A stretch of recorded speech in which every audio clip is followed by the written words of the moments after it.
Hello everybody. In today's video, I'm going to show you how to create Solana wallet. Creating a Solana wallet is straightforward. Firstly, open any of the web browser. In the top, there's this address bar. You need to type down how to create Solana wallet and enter it. So from here, in order to creating your first wallet from the Solana official website, click onto this here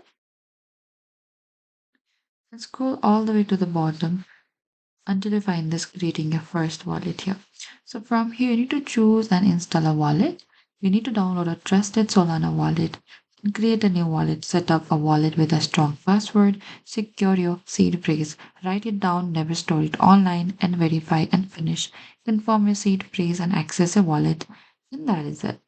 That is how you can create Solana wallet. Thank you for watching this video. I hope this video was helpful. If you have any queries or confusion, please comment down below and we will reach out to you very soon.